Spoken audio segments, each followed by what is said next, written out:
I turned that off when I was in the choir, lest some of you hear me.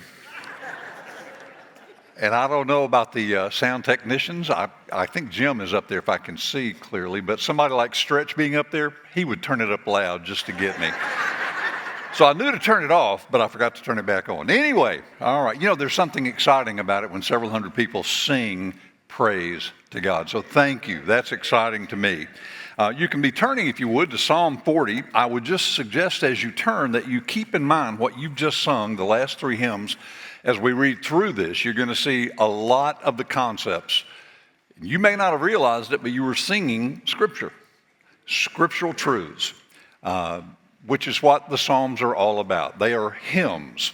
Now, we're living in a very significant time. I don't know, but I can't help but wonder if October 7th won't be a turning point in the history of mankind. For those who may be unaware, October 7th was the day that the demon-expressed and devilish plan of Satan to attack the Jewish people was unfurled. I don't know if they understood exactly what they were doing. I don't know. Time will tell. We'll see. But I would just say this. There is the potential for a lot of action as a result of the things that are going on in the Middle East. You realize, of course, that just this week, F-18 Hornets from our USS Eisenhower, not Enterprise, but Eisenhower, attacked the Houthi rebels in Yemen. You realize that Turkey just this week attacked forces, both the Kurdish forces, both in Iraq and in Syria. It's like a powder keg that could explode at any time. And we don't know if this is the beginning of Ezekiel 37 and 38 or not. We don't know. Time will tell. I try to be very careful about saying this is definitely this or that. But I want you to know, I look at the news through a biblical perspective. It is not political situations that I'm worried about or concerned about, not worried, but concerned about. It is from a biblical perspective. And whenever I see things like what's happening in the Middle East or the seemingly unending war in the Ukraine, whenever biblical players are involved in that, Russia, of course, in the Ukraine war, and the Middle East, when I see the biblical players in these things, you can't help but wonder if God is not doing something significant, if God is not up to something.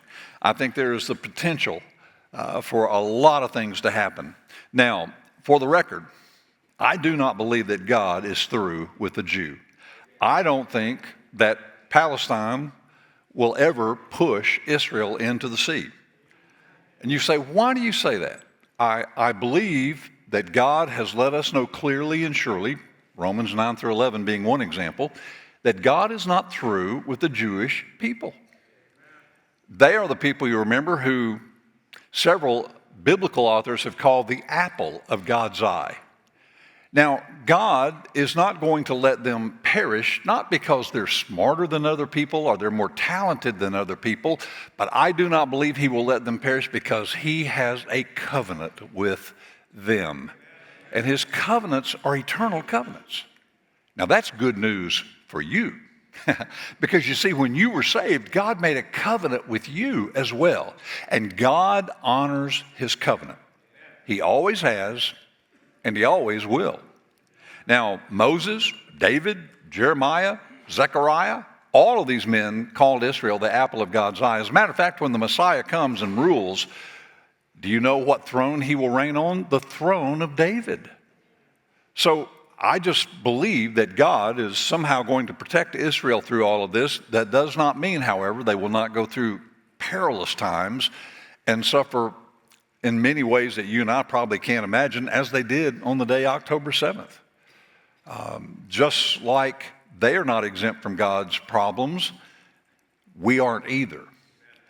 And while these things are sitting there, I want you to know that 2024 could be a rough ride. Now, we look at the world situation, but then you look at our national situation as well. I don't think I've ever lived through a time when our country was more divided. I don't think I've lived through a time when lawlessness seems to prevail, when good people are put down and criminals are turned loose? I mean, it's strange to me. We don't have the time, obviously, to go through all this, but for those who are hoping that the election in November will solve all of our problems, good luck. I don't think that's going to happen. No matter how the election goes, our problems are still going to be there. I'm saying that I think 2024 could be a year that we need to be aware of the fact we need the Lord. Now, we're going to start a brand new series this morning. For how long? I don't know. 7, 8 weeks, 10, 12 weeks? I don't know. We'll just see as we get into it. But we're going to be thinking about these songs that you find in the Bible called Psalms. Now, we know that the Psalms are the hymn book for the Jewish people. Just like you have a hymn book in the pew ahead of you, this was their hymn book. And about 150 Psalms exist, almost half of them written by this man named David. Now, David is certainly one of the Jewish heroes, but we're going to be looking particularly at some of David's Psalms. Now, if you go through the book of 2 Samuel, 1st and 2nd Samuel, you'll find the history of David, a chronological history of the events in his life. But when you get to the Psalms, particularly the Psalms that David wrote, you will find that you find his heart, what he felt, what he experienced, what he learned about the Lord. And so 1st and 2nd Samuel, some in the Kings as well, will deal with David as a chronological king in the order of kings, but the Psalms will give you a matter of his heart. And that's why we're going to spend some time. You're going to find that David went through so many things. He experienced everything that we said. Now, you know that the Psalms are the hymn book of the Jewish people. I hope you also know that the wisest man who ever lived, King Solomon, said in Ecclesiastes chapter 1, verse 9, so there's nothing new under the sun. Now think about that. Nothing new under the sun. The temptations that you face aren't new. People have felt those temptations since man was created. The problems you face are not new. The pressures that you feel are not new. Nothing new under the sun, Solomon said. And so what we want to do is try to pick out some things that David experienced and learn from them, not just to keep us informed about what's happening in our world, though I think we'll probably be looking at some of those events as time goes along. But it's not a matter of information, it's a matter of preparation. You need to know how God's people have helped the problems, have endured and made it through the problems and pressures and trials that they faced. And that's what the Psalms would teach us. So I'm excited about this. I think we're going to learn some things that we did not know. And I think you're going to realize that every conceivable situation that you could possibly be in, David and the other psalmists as well felt those same things. You're going to see his emotions. You're not just going to read these things with your head. You're going to read them with your heart. And it should be an interesting study. I'm excited about it. The problems are the same today. The emotions are the same today.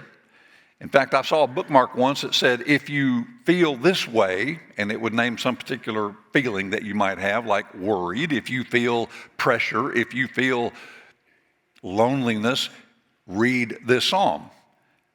So it's not unique to me to take the Psalms and see how they apply to our lives. God's people have been doing this for a long, long time.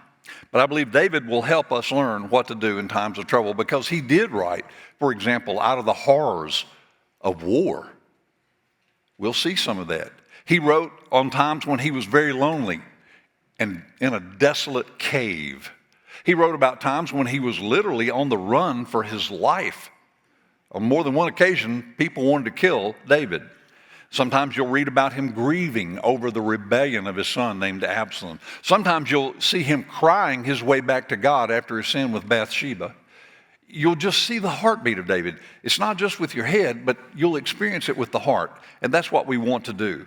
Now, the particular psalm that we're going to read this morning is Psalm 40. I trust that you're there. And there is some controversy about when it was written. I personally believe it was written while he was on the run for his life as a young man.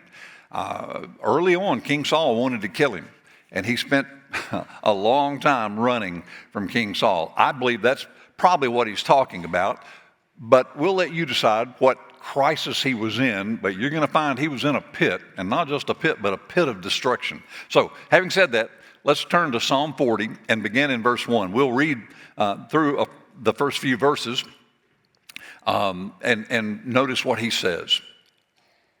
I waited patiently for the Lord, and he inclined to me and heard my cry. He brought me up out of the pit of destruction, out of the miry clay, and he set my feet upon a rock, making my footsteps firm. He put a new song in my mouth, a song of praise to our God. Many will see and fear and will trust in the Lord. How blessed is the man who has made the Lord his trust and has not turned to the proud, nor to those who lapse into falsehood. Now, you're going to see as we go through this that David was in this pit. Now, there are a lot of pits you can fall into. You can fall into the pit of worry. I think that's one of the most common and one of the most hurtful pits that we fall in today. And by the way, what a waste of time it is for you to worry. Somebody said it this way: for every evil under the sun, there's either a cure or else there is none. If there be one, search till you find it. If there be none, never mind it. And you might as well not worry about it. Your worrying will not solve the problem, and it will not help you. Worry is like sand in machinery. It grinds and it hurts and it destroys the machinery that you throw sand into. And so worry does no good. That's a very common pit that people fall in. There's the pit of depression. There's the pit of despair. There's the pit of loneliness. There's the probably the worst pit is the pit of sin. Think about for a moment what Isaiah said in chapter 38, verse 17. In fact, I think we'll put it on the board for you as well. But for my own welfare, I had great bitterness. It is you who kept my soul from the pit of nothingness. For you cast all my sins behind your back. The greatest pit, and one that does lead to destruction, whether that's the pit David is talking about here or some other pit, he certainly felt like it was going to destroy him. And whatever pit you're facing, I believe God has some answers for us. Now, the point of this psalm as we go through, let me just be upfront about it, is to let you know that God will get you through the crisis. You say, what crisis? You name it. You will never be alone. I mentioned that you are in a covenant relationship with God. He will be there with you, and he will not fail you. We sang about it, and it's true. And you're going to see that David has learned this. And so David, no doubt, has already experienced some of his deliverance, but we'll also see he's going to experience more in the very same psalm. But God will get you through it. He will not forsake you. That's what Hebrews 13, 5 and 6 is all about. He will not forsake you. He will not let you be destroyed by the pit. It's not going to happen. Now, it may take faith on your part. I think David is going to show us some faith in this. Now, what is faith? I love the definition that I heard many, many years ago now by Manly Beasley, one of the great preachers of the last generation before me, actually. Manly Beasley said, faith is believing something is so when it's not so, so that it will be so. And that's pretty good. Now, I would qualify that a bit and say the things that God says are what we are putting our faith in. Faith is believing what God has said is so when it's not so, so that it will be so. That's what real faith is all about. That's what Hebrews 11:1 talks about. Believing those things when they're not there at the moment, but knowing that God is the God of the covenant and he keeps his covenant, as David's going to mention in a moment. He's in a covenant relationship with you. He will not forsake you in 2024. I don't care what the pit is. He will not forsake you. And so David starts singing. Now remember, this is a song. And when he gets through with all this, he says, give this to the choir director. That's how he feels about it. This is worth our singing. And notice what stanza number 1 is all about. Stanza number 1 simply says, I'm saved. David looked back and he said, you know what? God has delivered me. God has saved me. Now, in verse 1 of Psalm 40, he said it this way: I waited patiently for the Lord, and he inclined to me and heard my cry. He brought me up out of the pit of destruction, out of the miry clay, set my feet upon a rock, making my footsteps firm. David said, God has delivered me. And if it's a pit of sin he's talking about, then he certainly has reason to be excited. Folks, the greatest thing that can ever happen to a man or woman is to be saved and to know it. And David said, God delivered me. I am so glad to be able to stand here today and say to you, God has delivered me. It's the greatest event in my life. There have been some neat things that have happened to me, but the greatest thing is that God has delivered me and planted my feet upon the rock. And that rock, of course, is the rock of ages. Now, Isaiah 51:1 says that we ought to look back to the hole of the pit from which we were dug. We were in a pit, the pit of sin.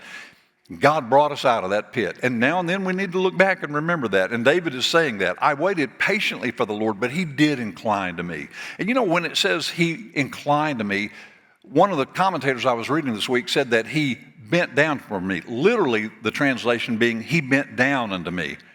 Now, isn't that a neat and beautiful picture of the love of God for you, that he would bend down for you?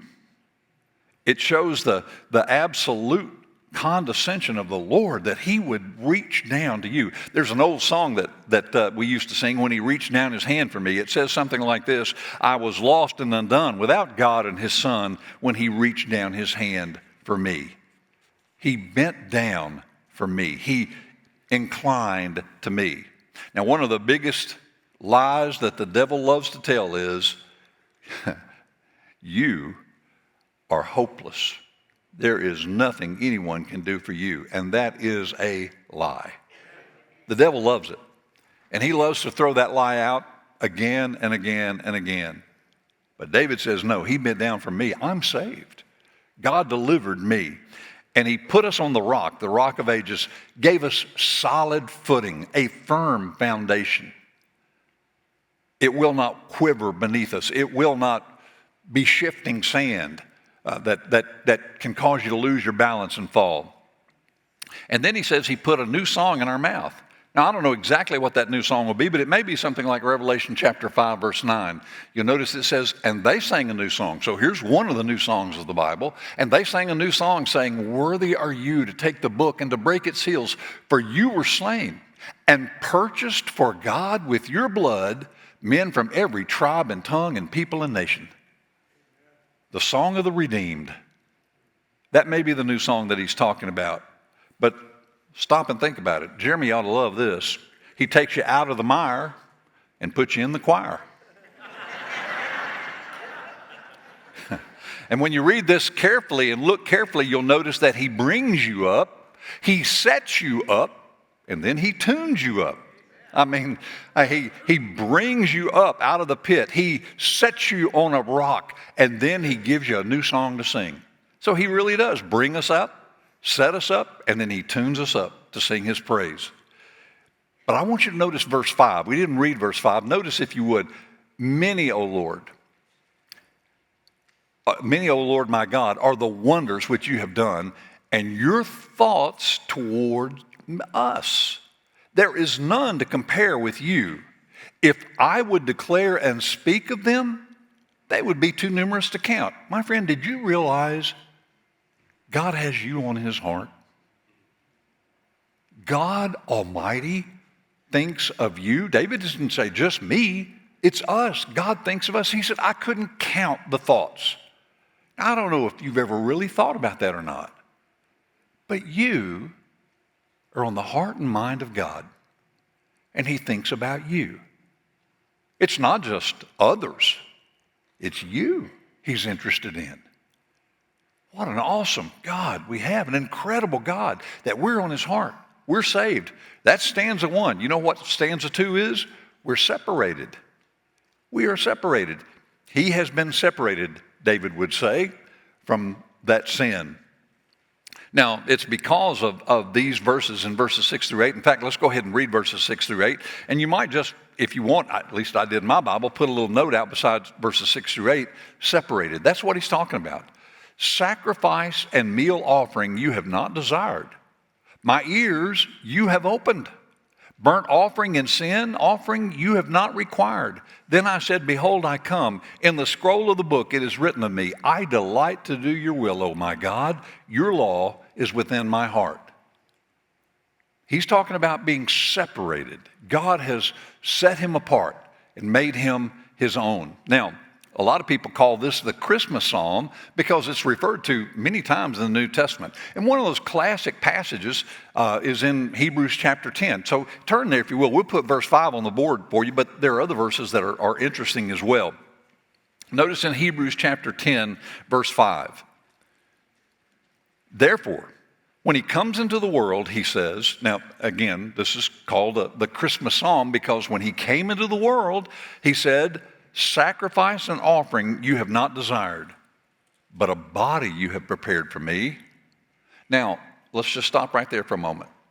If you're reading it carefully and closely, you notice there's a little difference between Psalm 40 and verse 6 and Hebrews 10:5.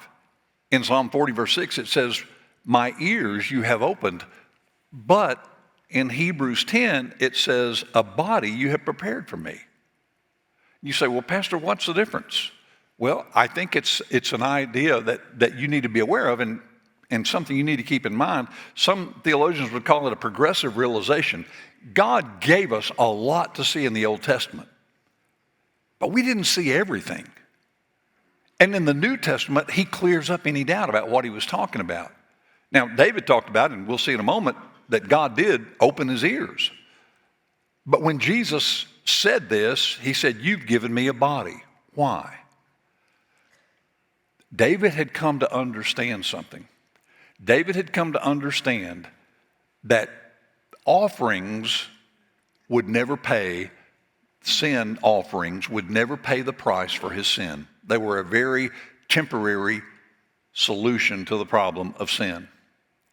The real answer for sin was the body that God gave the Lord Jesus when he died on the cross. Now, I want us to think about that for a moment and just kind of let that sink in for a moment.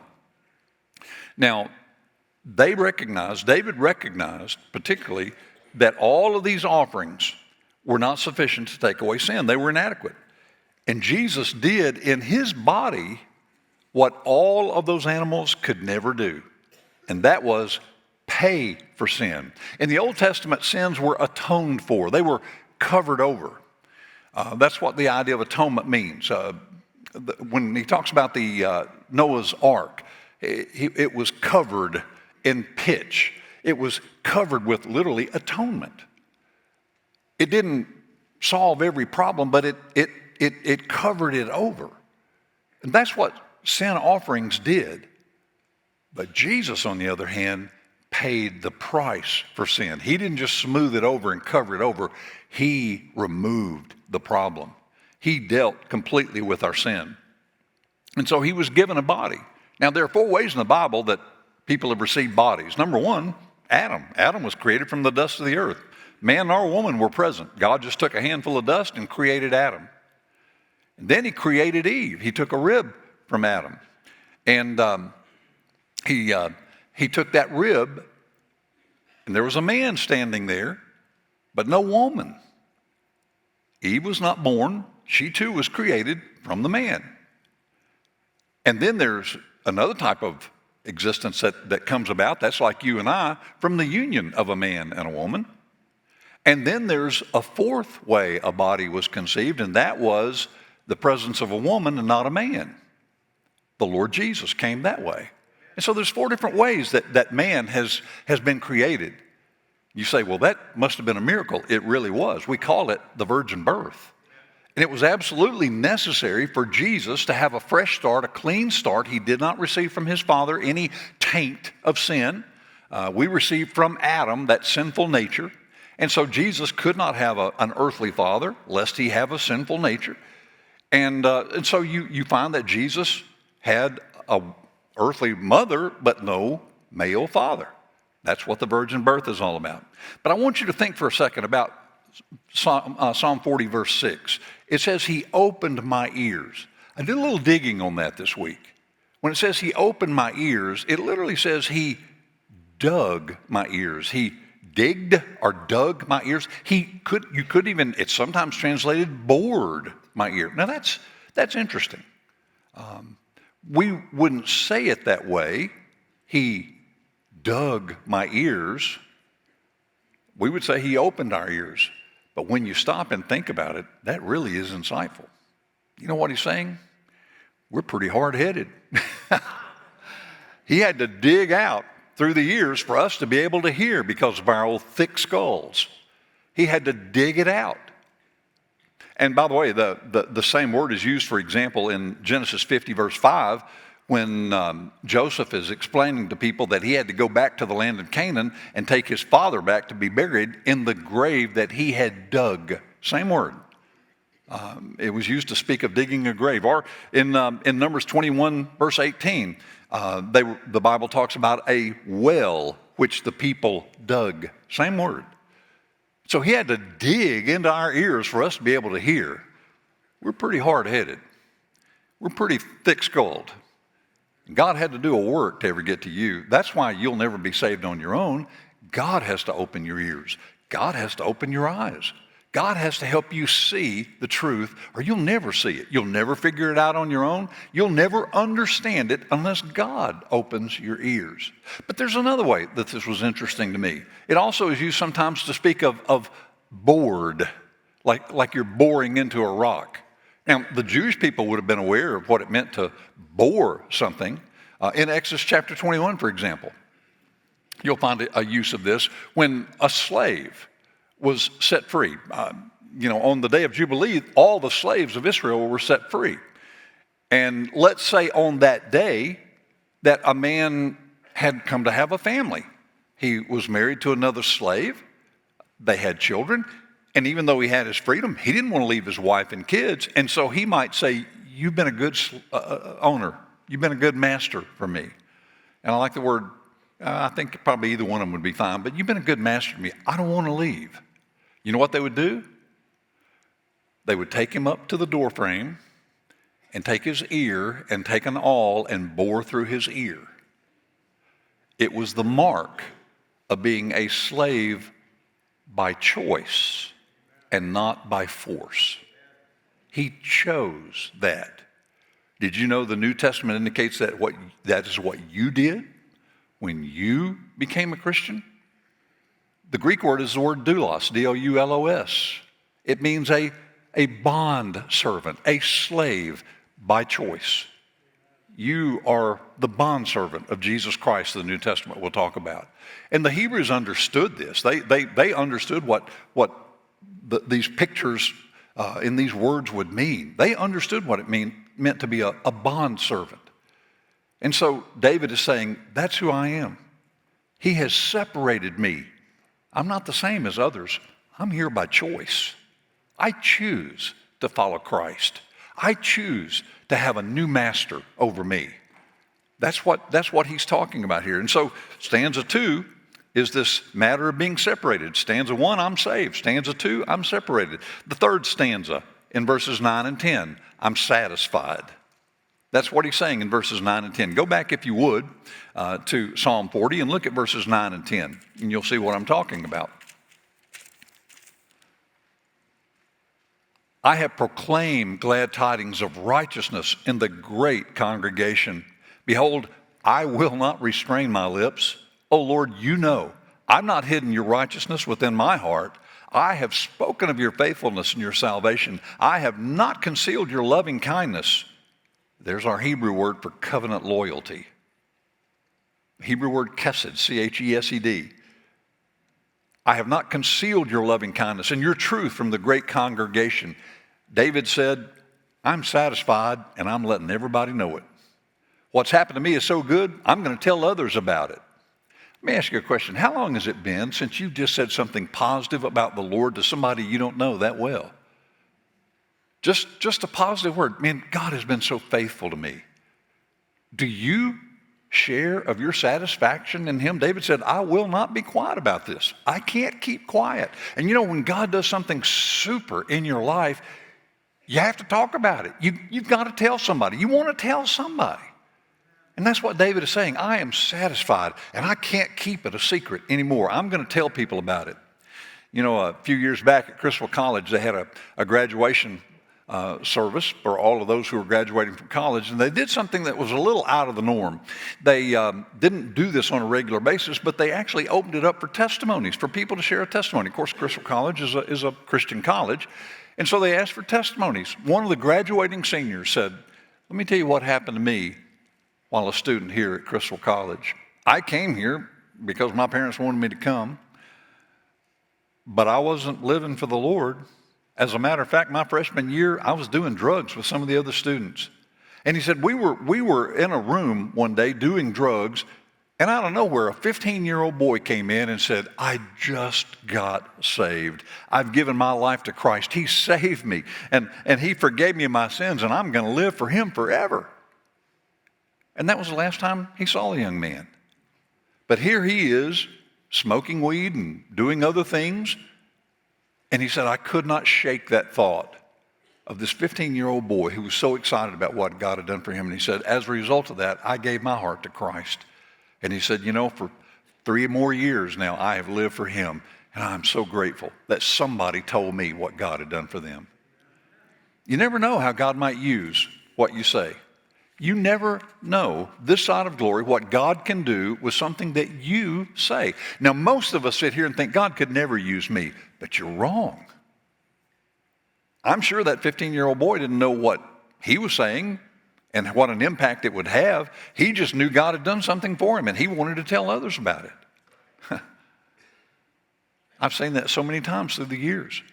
When somebody trusts the Lord, they want those they love to know the Lord too. And they want to tell them about it. And so if you get an opportunity to share a testimony, don't let your fear, that pit of fear, don't let that keep you from doing it. Because you never know what God could do when you say, I'm satisfied. I am satisfied in him. Let me tell you what he's done for me. Now, notice if you would, in verses 11 through 13, he says here, I'm sustained. Not only am I saved, not only am I set apart, not only am I satisfied, but I'm sustained. Verses 11 through 13, you, O Lord, will not withhold your compassion from me. Your loving kindness and your truth will continually preserve me. There's that covenant loyalty again. It's a fascinating word, and once you learn to look for it, what it simply means is God honors his covenant. And again, I say, ladies and gentlemen, that's good news for you because God will honor his covenant that he made with you. He will not let you down. You may fail him. He won't let you down. He honors his covenant, your loving kindness and your truth. And you say, well, why didn't they just say covenant loyalty? I don't think they knew how to translate it. This word is translated about a dozen different ways. And this is not unique to me. This is something that I just read in a book many years ago, but it just clicked in my heart that God is loyal to his covenant. And once you learn to look for that, you'll see it everywhere. That's what he's talking about here. Your loving kindness and your truth will continually preserve me. For evils beyond number have surrounded me. My iniquities have overtaken me so that I'm not able to see. They're more numerous than the hairs on my head, and my heart has failed me. Be pleased, O Lord, to deliver me. Make haste, O Lord, to help me. Now, he talks about the sustaining power of the Lord, and he talked earlier about how God had delivered him, and now he's saying, God, deliver me again. And you say, wait a minute. Is he just being inconsistent here? You know, he said God delivered him. He called him to deliver him in verse 1, and he did, and now he's saying God deliver him. You know what I think he's doing? I think he's just expressing life like you and I experience life. Don't we go from one pit to another? Don't we go from one crisis to another? I mean, don't we go from one problem to another? Folks, life is filled with things like that.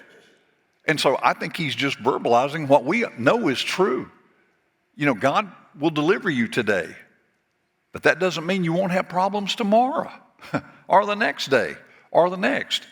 We don't know exactly when they'll come, but we know this, they will come. We're not exempt from those problems. And so I think what he's saying is, before long, I found myself in another pit, and you will too. But you call on God again, and he will deliver you. It's kind of like the old Morton Salt commercial. When it rains, it pours, That's the way life is sometimes. It just seems like we go from one problem, one crisis to the next. You think you can't take any more. You think you just can't handle any more, and then boom, another problem falls on your lap. And it's just one after the other. But David is saying, you will sustain me, and I know that. Your covenant loyalty and your truth will preserve me. Now look at verse 13 pretty carefully. Be pleased, O Lord, to deliver me. Make haste, O Lord, to help me. Do you ever get frustrated about modern communication? I do. Not too long ago, I was making one of these phone calls. I think it was maybe with the cable company or something. And I hate this sort of thing, but first of all, you're dealing with an animated voice in a computer. And if your problem is about paying your bill, press 1. If it's wanting to talk to an operator, press 2. So you hit that button. And then they take you through another series, and I was on level 3, okay? It's almost like one of these computer games that you play, but I'm on level 3 now. And just as the woman that I want to talk to finally gets on the phone, the dial tone. And you know what? Now, I'll tell you something, folks. That's almost enough to make a Baptist preacher lose his sanctification. I'm telling you, it gives me a pain I can't locate when I go through something like that. I hate that. And as a result of several experiences like that, you know what the first thing out of my mouth is? If we get cut off, will you call me back? I mean, that's the first thing I want them to know. Call me back. This is important to me. It's just part of what you do. Well, I want you to know something. David doesn't get that frustration with God because he says, Lord, and God didn't even scold him when David said, hurry, Lord, help me. Hurry up, make haste, because God understands. And he doesn't scold you when you say, Lord, I need you and I need you now. That's okay. Just like he doesn't scold you. James says that we ask God for wisdom. He gives it to everyone, and he doesn't even scold us when we ask him for wisdom.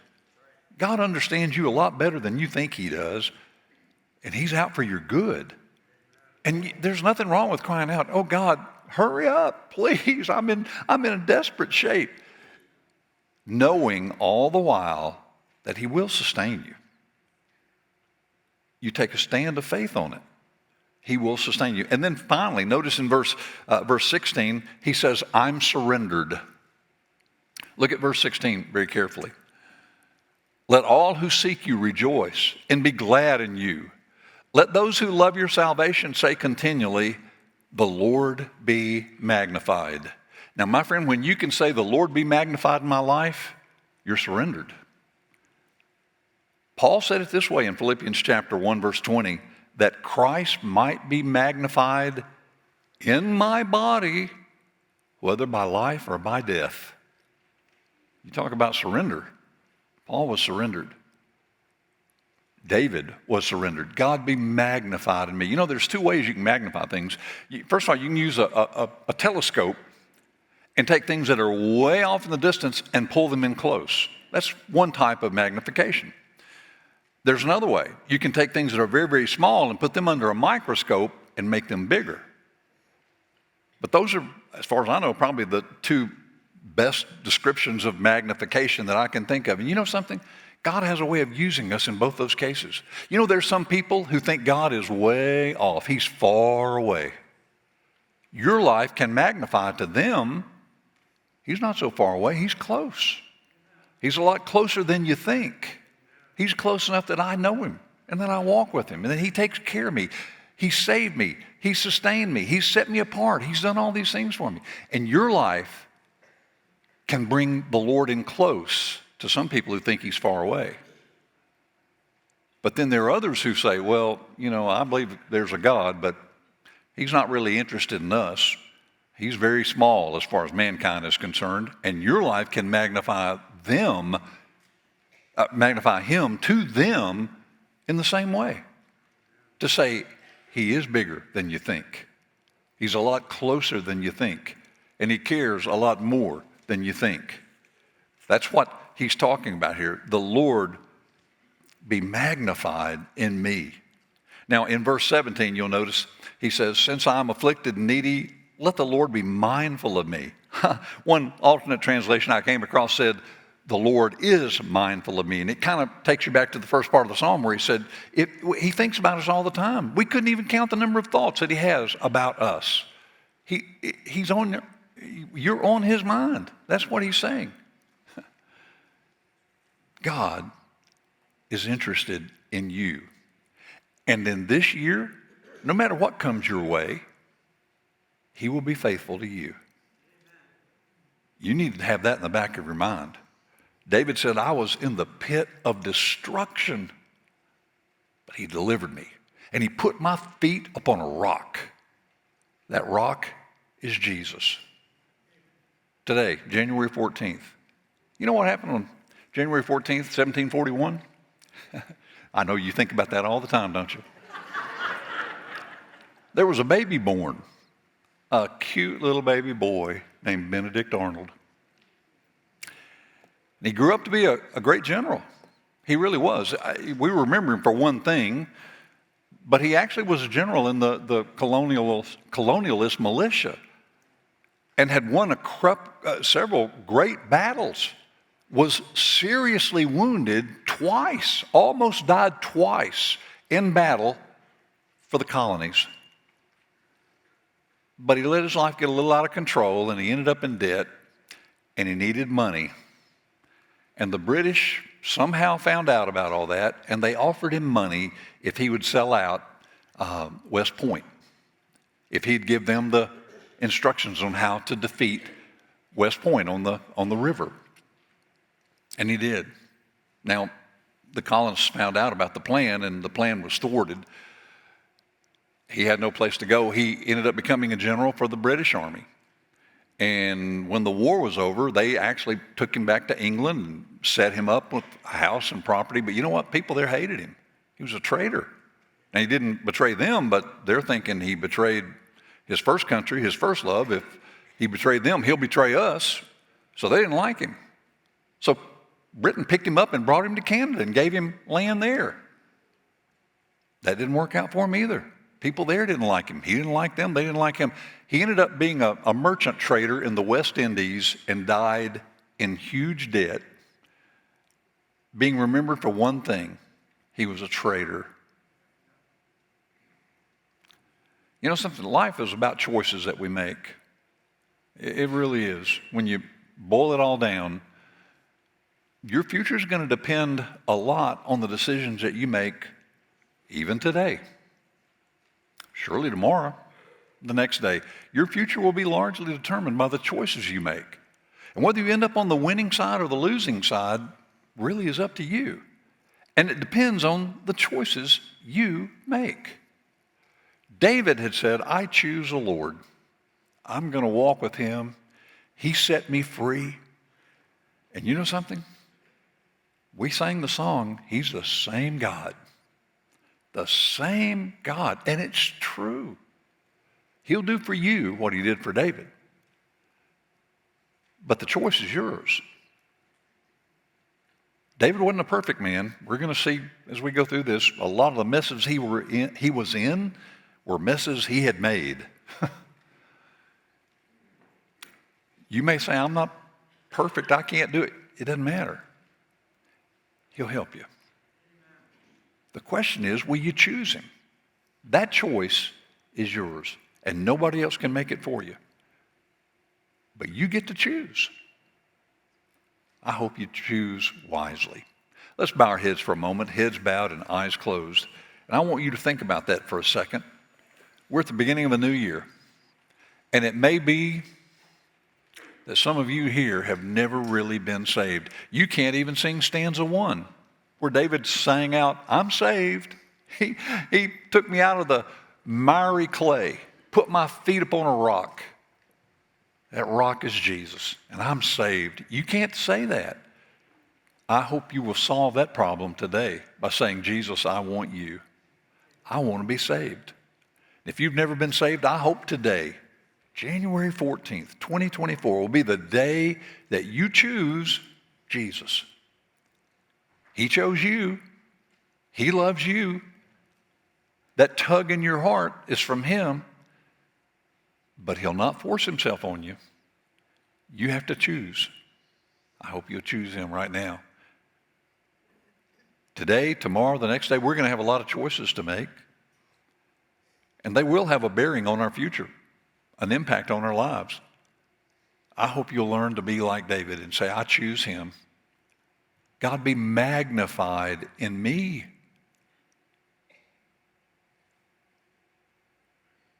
Some of you may need to make that choice right now. There may be other decisions that you need to make. Whatever the need, I hope that right now you will make the right choice.